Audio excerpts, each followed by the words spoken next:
Here we have a new 2025 Chevrolet Suburban. This one comes in the Premier trim level, 4-wheel drive, black on jet black leather interior. The powertrain consists of a 5.3-liter naturally aspirated V8, made it to a 10-speed automatic transmission. This does have optional 22-inch aluminum wheels, which I highly recommend. They look fantastic on this vehicle.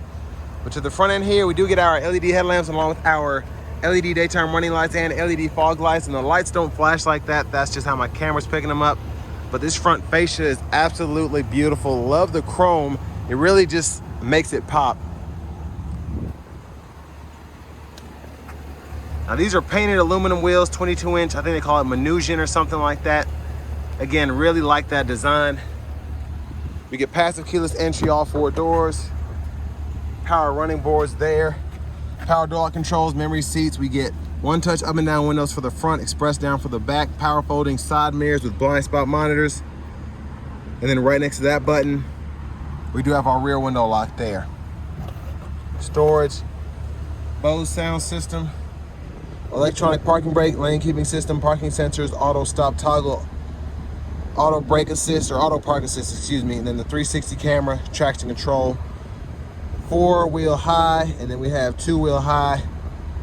Our drive modes there, headlamp controls, power tilt telescoping steering wheel, hood release. And then here's our power driver's seat with 4-way power lumbar support. But I want to give a huge thanks to Chevrolet Buick GMC of Murfreesboro for allowing me to review the Suburban today. I'll leave a link below in the description. If you're looking to find the best price on one of these closer to home, click that second link down below. It takes just a minute to fill out your information, and I'll make sure the local dealers are fighting to get you the best price on this or whatever new vehicle you might be interested in. Gotta scoot that all the way back. But I have the seat up front adjusted for someone of my size, being 6'3" with longer legs. I actually have it back a little bit, but it'll be all right. So pretty good space back here sitting behind myself. Seat back pockets are on both sides. Rear AC vents, 3-stage heated outboard seats, and then we have that rear entertainment system. So 2 HDMI ports, 2 USB-C charge ports, 3-prong household plug-in right there. And there's a view of the front from back here with the panoramic sunroof. That's a sunshade. Look at the third row. You get a USB-C port on either side as well as a bottle holder. But to this rear entertainment system, you can hook up the HDMI ports, use the web browser when you're on the Wi-Fi hotspot, or you have this little menu here that shows your vehicle status. So it's pretty neat to use, pretty quick as well. So, but LED lights throughout, grab handle for your shirt or pair of pants.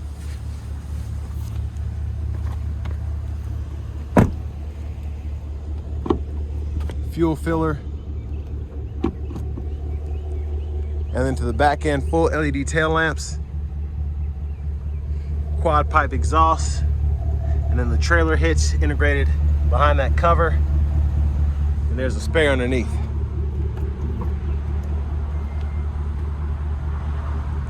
So with this being the longer wheelbase Suburban, great cargo space behind the third row without having to really fold the third row down. Top tethers are integrated on the back of the seats. But if you do want to fold those down, touch of a button and they'll fold into the floor, and then look at all that space. You can put basically anything you need to in here. And then if you want to power release the second row, you can do that as well. The 3-prong plug-in.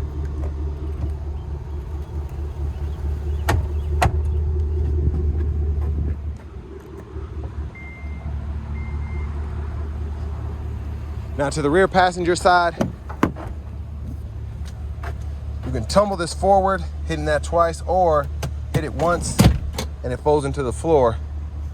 And then you just kind of pull it back into place and adjust the seat bottom there.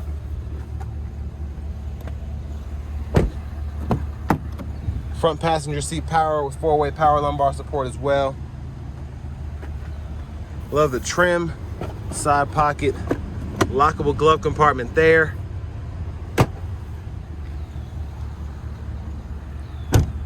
And then here's the window sticker. Y'all can pause anywhere you need to take a closer look at anything there.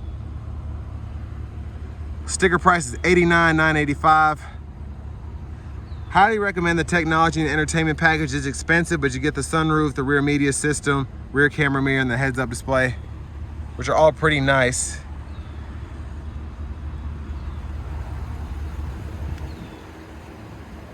Now, as we come back around to the front end, there's that 5.3 V8.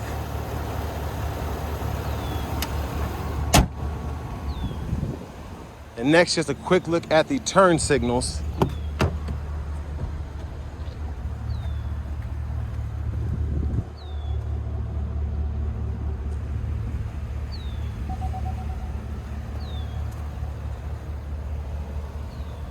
Let's go ahead and hop in the driver's seat now.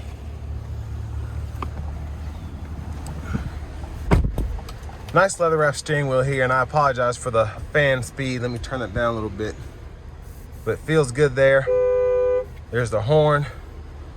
Now over here to the screen, new system or newer system here, Google Assistant, AM, FM, XM radio, Bluetooth audio. You have the Google News and Alexa right there. Wireless CarPlay, Android Auto compatibility, several different camera views. There's a backup camera, front camera.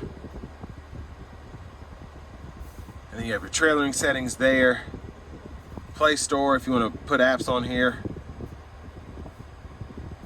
And then you have rear seat, reminder, team driver, buckle to drive. And then scroll down to the system settings. You have that, as well as your units of measurement you can change. Auto Park Assist, again, there's another button earlier I showed you.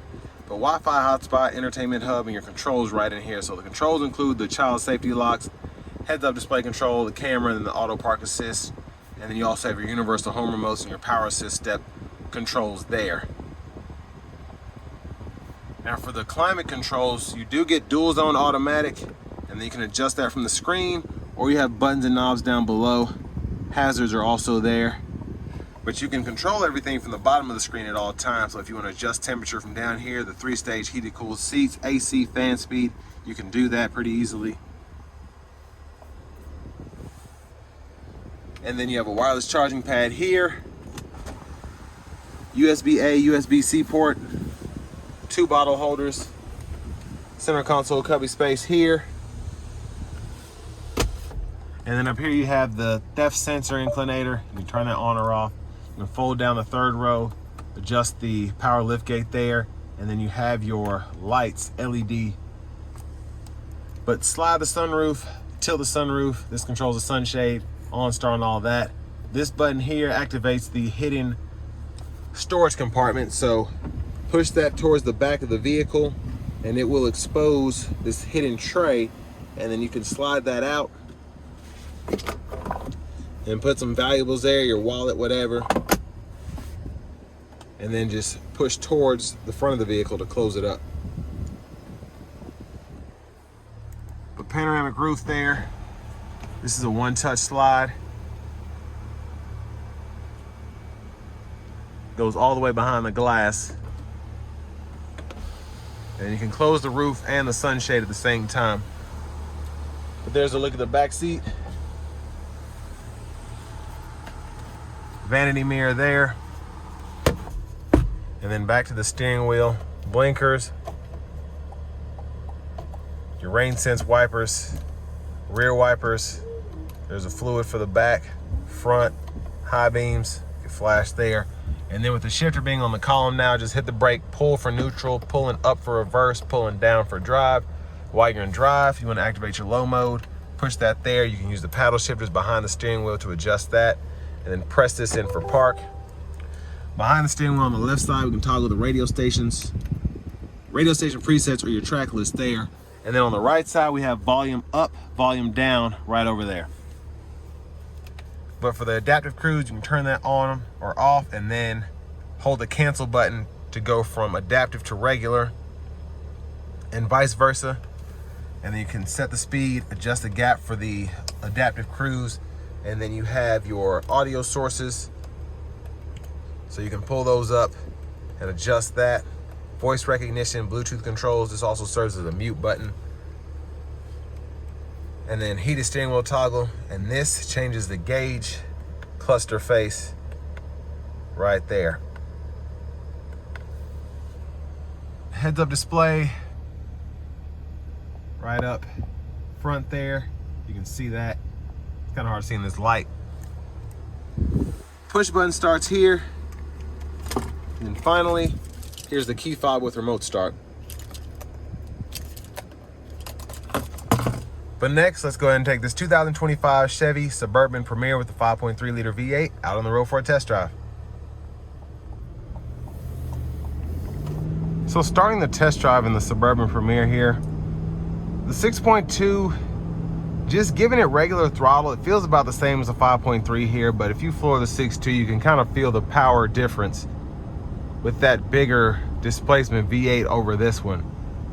But for how most people drive the Suburban, not really going to be a big deal. Still has plenty of power.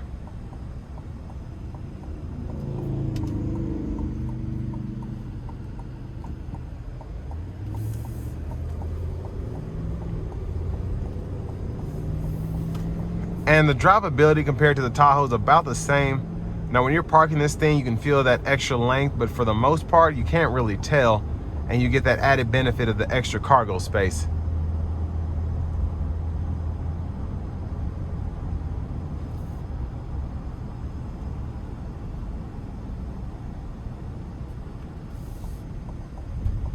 I'm gonna put it into the sport mode. Not gonna floor it, but I'm gonna give it a little something.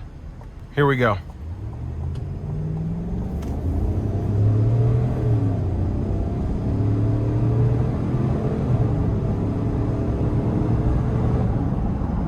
So got up to speed pretty nicely. Probably should have given myself more room. But it also has a nice sound to it, the exhaust, the engine, all of that. Give it another little pull here. And again, I'm not giving it barely anything. It's just in sport mode. So let's turn that back to normal.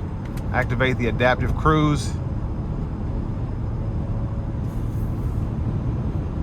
And for the most part, it does a pretty good job coasting down the road here. Very nice ride with the magnetic ride control. Very smooth. Sound acoustics are pretty good here. I can barely hear that semi as I drive past it. But it's comfortable, very comfortable.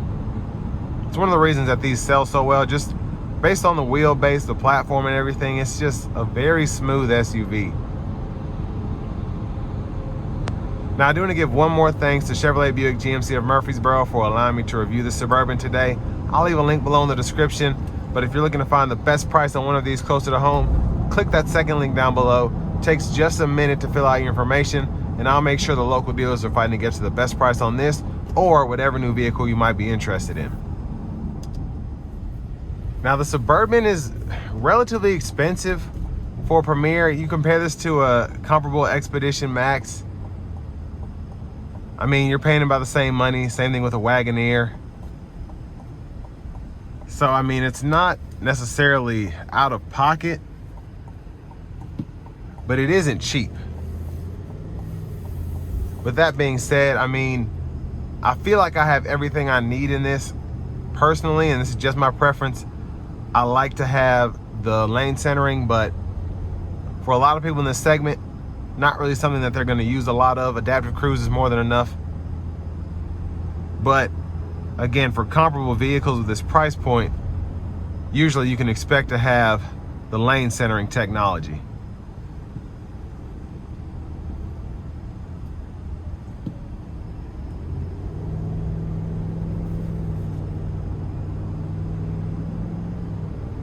But I mean, the gauge cluster looks good. The screen looks nice. Love the panoramic roof. I even like the controls still being here at the bottom right with a wireless charging pad. All the stuff that I need that's important. Fan speed, temperature is right there. You still have buttons and knobs for that. But again, it's very easy to use the touch screen at the bottom there to adjust pretty much everything.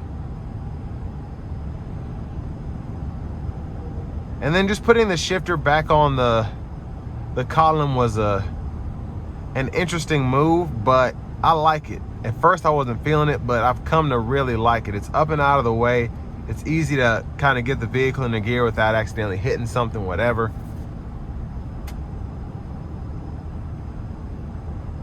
But I mean, a very nice SUV for the money, especially if you need something that holds 7 passengers and then you have tons of space behind that third row for cargo. Whether you're taking one of those giant stroller wagons or suitcases or whatever. But then you can also haul with this too if you need to get your landscaping done, things like that. Very capable.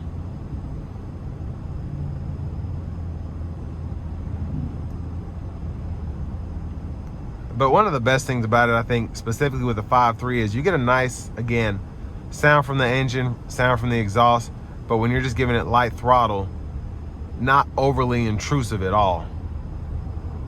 And just everything fits with this SUV. Not as good on gas as those twin turbo V6s that are available, but you know, the V8 has its perks. And with all that being said, this will bring me to the end of my review of this 2025 Chevy Suburban Premier.